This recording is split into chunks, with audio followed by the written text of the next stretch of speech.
अस्सलामुअलैकुम। World cup game उठा दो में आपको खुशामदीद कहती हूँ। मैं हूँ आपकी होस्ट आयशा जुल्फ़िकार, मेरे साथ हैं शुमाइला चौधरी। वालेकुम अस्सलाम।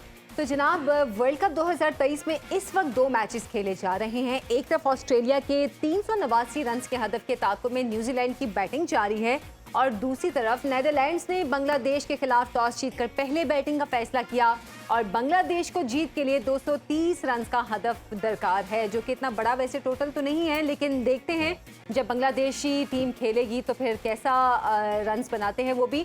सबसे पहले तो हम बात कर लेते हैं, इरफान ज़हीर हमारे साथ मौजूद हैं। इरफान, आपको खुशामदीद कहते हैं प्रोग्राम में। और जो भी मैच चल रहा है न्यूजीलैंड का और ऑस्ट्रेलिया का, कैसे देख रहे हैं ये मैच? इतना बड़ा स्कोर बना लिया पहली टीम ने, ऑस्ट्रेलिया ने।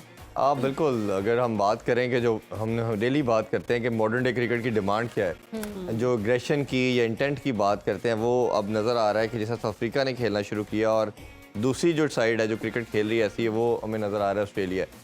बहुत ज़बरदस्त पीक किया इन्होंने पहले दोनों मैचेस हारने के बाद, जिस तरह एक मोमेंटम पकड़ा और आज भी इन्होंने 388 रन किए। हाल दो के अभी लास्ट ओवर तो कंप्लीट नहीं कर पाए थे, अगर पूरा ओवर खेलते तो शायद things could have been different, शायद 10-15 रन और भी कर सकते थे। बट ओबियसली जब आप चार्ज करते हो तो पॉसिबिलिटी होती है कि आप अपनी विकेट भी लूज़ कर दें। उसमें देखा जाए तो इन्होंने अभी जो मैच की करंट पोजीशन है 3 ओवरों में 43 चाहिए। वैसे तो न्यूजीलैंड के बड़े अच्छे चांसेस थे, बट अनफॉर्चुनेटली हम देख रहे हैं कि उनकी विकेट थ्रो हो गई हैं।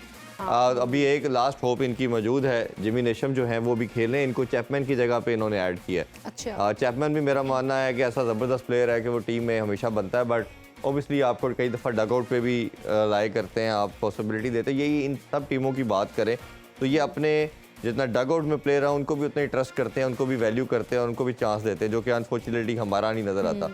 तो अभी ये इस मैच में दोबारा आए तो जब ऑस्ट्रेलिया ने खेलना शुरू किया तो ट्रेविस हेड को चांस दिया गया आज। और देखो, हम बात करते हैं कि आपने कई दफ़ा अपने डगआउट पे इस तरह ट्रस्ट करते हो कि आपके जो ओपनर थे मिचेल मार्श ने 2 मैच पहले हमारे अगेंस्ट सेंचुरी की थी एज ए ओपनर। तो हमारा किसी ने अगर कोई सेंचुरी कर दे तो हम कहते हैं 6 महीने इसके पक्के हैं जी, इसको नहीं हिलाया जा सकता। उन्होंने 2 दिन के बाद उनको नंबर चेंज करके ट्रेविस हेड को लाए, ट्रेविस हेड ने सेंचुरी की। इस तरह आप हर कंडीशन के हिसाब से, ओपोजिशन के लिहाज से अपने आप को चेंज करते हो। तो ये देखें कि फिर इसी तरह मैक्सवेल ने बड़ी शानदार इनिंग्स खेली, वार्नर ने 81 की बड़ी शानदार इनिंग्स खेली। तो एक बड़ी कलेक्टिव एफर्ट थी। और चेज़ की दफ़ा भी के लिए जब न्यूजीलैंड आए तो उनका स्टार्ट थोड़ा सा स्टटर था, अच्छा था बट उतना अच्छा नहीं था जिस तरह हम एक्सपेक्ट कर रहे थे। विकेट्स उनकी ग्रेजुअली गिरती रही, लेकिन जितनी तारीफ़ की जाए रविंद्रा की, 20 साल लड़का और वो जो खूबसूरत बैटिंग, ओबियसली वो as a spinner bowling allrounder हैं, बट जिस तरह वो एज ए बैटर डेवलप हो रहे हैं, इनका मैं बताता चलूं कि ये डोमेस्टिक में एज ए ओपनर भी खेलते हैं। अच्छा, बट इंटरनेशनल सर्किट में ये एज ए स्पिनर आए थे। तो बट जो उन्होंने इवॉल्व किया एज ए प्लेयर, और यही मैं हमेशा बात करता हूँ कि ये इतना बड़ा इवेंट आपको सुपरस्टार बनाने के लिए एक ऑप्शन होती है कि आप लड़का उस अर्ज के साथ आए कि मैंने इस प्लेटफॉर्म में कुछ ऐसा एक्स्ट्राऑर्डिनरी करके दिखाना है दुनिया को कि दुनिया मुझे पहचाने। तो ये रविंद्रा उसकी एग्जांपल है और उसने आज करके दिखाया। थोड़ा सा अनफॉर्चुनेट रहे कि मैच को फिनिश नहीं कर पाए, बट एक जो इंटेंट थी, एक जो विल थी, जो हंगर था कि मैंने कुछ करके देना अपने कंट्री के लिए, वो उन्होंने किया, पूरी एफर्ट की है। बिल्कुल। तो क्या समझते हैं आपके जो न्यूजीलैंड है वो खेल तो बहुत अच्छा रहा है, जैसे अभी आपने बात की, और अभी 2 उनके ओवर भी पड़े हैं, क्या मैच जीत जाएंगे या फिर? देखिए, थोड़ा मुश्किल है, ज़्यादा चांसेस ऑस्ट्रेलिया के हैं। उसकी रीज़न ये है कि आप जब विकेट्स ज़्यादा थ्रो कर देते हैं तो ओबियसली आपको तब दोनों एंड पे आपको हिटिंग चाहिए होती है। अभी जिस तरह के 8 आउट हो चुके हैं और 14 गेंदों पे 35 हैं, तो ये थोड़ा सा मुश्किल टास्क हो गया। अब जिमी नेशम ने सारी बॉलें तो नहीं खेली, अभी भी जैसे 2 बॉलें उन्होंने नहीं खेली, तो जब आपको ऑलमोस्ट हर बॉल पे बाउंड्री चाहिए होती है। बिल्कुल, तो लेकिन क्रिकेट में यू नेवर नो, एक अच्छा ओवर अगर अभी भी कोई लगता है, जिमी नेशम अगर पूरा ओवर खेलते हैं नेक्स्ट और उस पर चांस लेते हैं और लास्ट बॉल पे सिंगल लेके ट्राई करते हैं, वैसे अब ज़्यादा मुश्किल लग रहा है क्योंकि 14 बॉल्स पे 35 रन इनको चाहिए, तो थोड़ा सा अब वाकई ये 2 बॉल्स भी आयशा बहुत क्रूशल होंगी। ये दोनों बॉल्स भी बहुत क्रूशल होंगी। अगर इन 2 बॉल्स पे भी बाउंड्री लगती है या सिंगल लेते हैं लास्ट बॉल पे, तो एक अच्छा वो कम बैक कर सकते हैं। बट अगेन अगर कोई एक बैटर इनके साथ खड़ा रहता, कैप्टन लैथम आए थे या गेन फिलिप थे, तो शायद सिनेरियो चेंज होता। बट अगेन वो भी जब इतना बड़ा टोटल, एक पहाड़ जितना टोटल आप कहें 388 को आप चेज करने के लिए जा रहे हैं, तो ऑब्वियसली आप रिस्क भी ज़्यादा लेंगे, आपके लिए भी। अच्छा इरफान, हम मॉडर्न डे क्रिकेट की बात कर रहे हैं कि अभी जितनी भी इस तरह की वेस्टर्न कंट्रीज़ के जो टीम्स हैं वो मॉडर्न डे क्रिकेट की तरफ जा रही हैं, बेसबॉल की तरफ जा रही हैं, इस तरह की गेम्स की तरफ याद नहीं है, लेकिन हम लोग अभी तक, जैसे हम पहले भी बात कर चुके हैं, वही रिवायती या पुराने तरीके पे ही चल रहे हैं। क्या हमारे पास कोचेज ऐसे नहीं हैं दस्तयाब जो हमें मॉडर्न डे क्रिकेट सिखाएं, या हम लोग इस चीज़ में इतनी स्ट्रगल नहीं करते हैं? देखिए, ये हमने हमारी हिस्ट्री रही है 80 से लेके 90s तक, 2010 तक हम कह सकते हैं, 11 तक, कि हम हर चीज़ में मॉडर्न डे क्रिकेट की डिमांड को पूरा करते थे। ये असल डिबैकल आया 2011 के वर्ल्ड कप के बाद। एक सर्टन थिंक टैंक आया, मिसबाह उल हक आपके कैप्टन बने, वो आप एक टिमिड अप्रोच के साथ खेलना शुरू किया।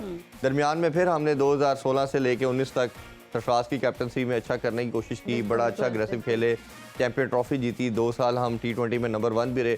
फिर बाबर आजम जब कैप्टन बने तो एक सर्टन अप्रोच, और मिसबाह और वकार कोचेस थे इनके साथ, फिर वही आपका माइंड सेट जो है वो पेनिट्रेट किया और आप इस डिबैकल में आ गए। इसको चेंज करने के लिए एक बंदे से नहीं होना। ठीक है, कैप्टन का रोल तो बहुत ज़्यादा है। कैप्टन अगर आपका दिलेर है, अग्रेसिव है, तो पूरी टीम उसको फॉलो करती है। ये आपको as a collective, coach, captain, board, even भी मेरा मानना ये है, सबको बैठना पड़ेगा। एक आपको डिसाइड करते हैं कि अब हमारा मॉडर्न डे क्रिकेट ये है, हमने इस रोड मैप को फॉलो करना है, इसमें हमें सक्सेस भी मिलेगी, हमें हार भी मिलेगी, बट हमने हार पे पैनिक भी नहीं होना, और सक्सेस लेकिन ये है अब हमने इसको मीट करते हुए चलते जाना है। जैसे इंग्लैंड ने किया 2015 के वर्ल्ड कप में, वो ग्रुप स्टेजेस में बाहर हो गए। उन्होंने डिसाइड किया एज ए बोर्ड और कैप्टन और पूरी टीम ने कि अब हमने इस तरह की क्रिकेट खेलनी है, और फिर हम अगले वर्ल्ड कप में कुछ करके दिखाएंगे। वो 2-3 साल उनको खड़ा होने में लगे, बट 2019 का वर्ल्ड कप जीते, 2022 का वो T20 वर्ल्ड कप जीते। तो जब आप एक रोड मैप ले लेते हो कई दफा, तो फिर आप उस पर स्टिक करते हो। मतलब हमारे पास कोई बेस ही नहीं है। बेस कैसे हो? अनफॉर्चुनेटली एक साल के अंदर आपके 3 चेयरमैन चेंज हो चुके हैं, तो किसी ने जो पॉलिसी बनानी है वो उसने इम्प्लीमेंट कैसे करवाएगा? तो फिर ये सारी चीज़ें आपकी मैटर करती हैं। फिर आपकी कंट्री की टर्बुलेंस भी आप पे इफेक्ट करती है। मैं क्यों सबसे ज़्यादा रिस्पॉन्सिबल बाबर आजम को देता हूँ कि सब कुछ चेंज हुआ, पर बाबर आजम चेंज नहीं हुए। 4 साल से वो कैप्टन है, उन्हीं लड़कों के साथ जिनको वो चाहते थे वो लड़के खेले। ये 18 के 18 लड़के जो गए हुए हैं, 3 रिजर्व और 15 का स्क्वाड, सब बाबर आजम की मर्जी का है। जब आप एक एक चीज़ में अपनी मर्जी करवा के भी आप डिलीवर नहीं कर पाते, और पूरी नेशन एक ही स्पोर्ट्स को फॉलो करती है, दैट इज़ क्रिकेट, और पूरी इमोशन अटैच है हमारे, और एक ही ऐसी स्पोर्ट है जो आपको पूरी नेशन को प्लेयर प्रोवाइड करती है, एक सोर्स ऑफ हैप्पीनेस है। फिर आपको भी रियलाइज़ करना चाहिए कि हम यही लोग हमें सुपरस्टार बनाते हैं, और यही लोग हमें वैल्यू करते हैं। आज आपकी जो पहचान है इस कंट्री की वजह से है, तो अपनी कई दफ़ा आपको ना ज़ात से, अपनी लिमिटेशन से बाहर आने की ज़रूरत होती है। तो उस लिहाज से मेरा ख्याल है कि कई दफ़ा हमको गलतियाँ कर जाते हैं जो नहीं करनी चाहिए, बट इतना बड़ा स्टेज है, वर्ल्ड कप जैसा बड़ा प्लेटफॉर्म है, हम एक्सपेक्ट करते थे कि हमारी टीम कुछ अच्छा करेगी, और जो गलतियाँ हमने की हैं, अब ये देखें ना कि कल हमने 26 ओवर डॉट खेले हैं। ऐसा ही है, और जिसमें से 20 गेंदें तो हमने पहले ही आउट हो गए। 2 क्राइम है। एक तो आप पूरे ओवर नहीं खेल पाते, आप 90% आप सिर्फ श्रीलंका के मैच के अलावा हर मैच में ऑल आउट हो रहे हो। दूसरी तरफ देखें तो आप इतनी डॉट बॉलें खेलो, यानी कि आप आधा मैच तो आपने रोक दिया, आपने सिंगल ही नहीं बनाई। अगर आप हमने बनाई नहीं, ज़ाया कर दिया, आपने टेस्ट मैच खेला। तो जब आप मॉडर्न डे क्रिकेट की बात करते हो तो ये सारे इंग्रेडिएंट्स हैं उसके, कि आपने तेज खेलना है, आपने डॉट बॉल नहीं खेलनी, ये क्राइम समझा जाता है।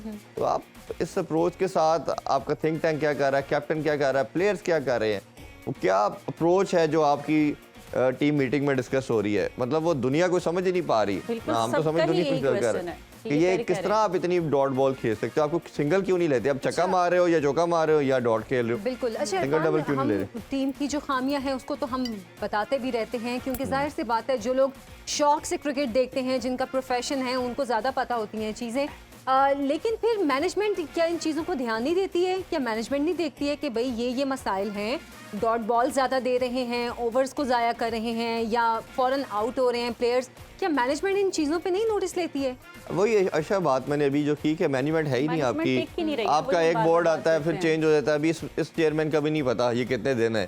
अब ऑलरेडी हम देख रहे हैं कि वो डेली मीटिंग्स कर रहे हैं सीनियर प्लेयर्स के साथ, वो अगली प्लानिंग करना शुरू कर दी उन्होंने कि ये तो कुछ भी नहीं कर सकते। लोग हमें मालूम था कि ये शायद अच्छा नहीं खेल रहे, लेकिन आपको मैसेज एक स्ट्रॉन्ग देना चाहिए था, उनको थोड़ा बैक करते। अब ये भी सुनने में खबर आ रही है कि ज़का अशरफ साहब को बाबर आजम फ़ोन कर रहे हैं, वो उनका फ़ोन रिसीव नहीं कर रहे। अच्छा। तो इस तरह का भी आप जब, और उनका ट्वीट भी काफ़ी ज़्यादा डिस्कस हो रहा है। जी, ट्वीट के ऊपर ही बात हो रहा है, टीम सिलेक्शन के ऊपर बात हो रही है। जितनी बातें ये इन हाउस होनी चाहिए, बाहर नहीं आनी चाहिए। बट अगेन जब आपको श्योरिटी नहीं होती, सर्टेनिटी नहीं होती, आप ये देखें ना कि इस सारी डिफीट को किसी ने नहीं ऑन किया। ना कैप्टन लेने को तैयार है, कल मिकी आर्थर की थी, ना वो लेने को तैयार है, ना चेयरमैन लेने को तैयार है, ना चीफ सेलेक्टर लेने को तैयार है। वो कहते हैं जी कप्तान ने अपनी मर्जी की थी, कप्तान कहता है लड़के अच्छे नहीं खेल रहे। भाई कोई तो आगे आए और के ग्रेसफुली ग्रेस शो करे कि नहीं हमारी मिस्टेक थी, हमने ये किया, ठीक है, मैं सबसे ज़्यादा रिस्पॉन्सिबल हूँ। फिर आगे बढ़ते हो, फिर आप सीखते हो।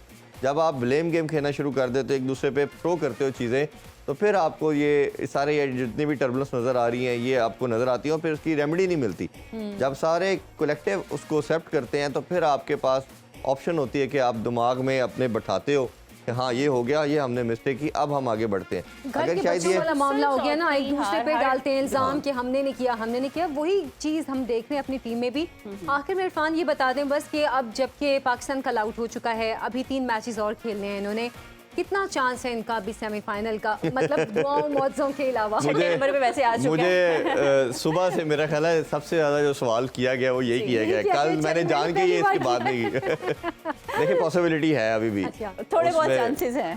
हाँ ऑब्वियसली अब वही जो बात, ये हारे उससे वो हारे उससे, इन दोनों में से जो टीम आज हारती है उसको फिर अगले हम कैलकुलेशन बनाएंगे कौन किससे मैच है, कौन हारेगा, हमें जीतने हैं, तो इस तरह की कैलकुलेशन। बट 5% की पॉसिबिलिटी बात कैलकुलेशन की आ गई है, मैं 20% सोच रही यहाँ बात कैलकुलेशन की आ गई है, तो हमारे प्रोग्राम का टाइम भी बड़ा लेकिन है सही, ये कह सकते हैं है सही। अच्छा मतलब थोड़े बहुत चांसेस हैं। चलिए आगे अगले मैच के लिए फिर दुआ करते हैं कि कुछ अच्छा परफॉर्म करें, और इसी के साथ हमें इजाजत दीजिए। अपना बहुत ख्याल रखिएगा। रात 11 बजे क्रिकेट मस्तियाँ देखना मत भूलिएगा। अल्लाह हाफिज।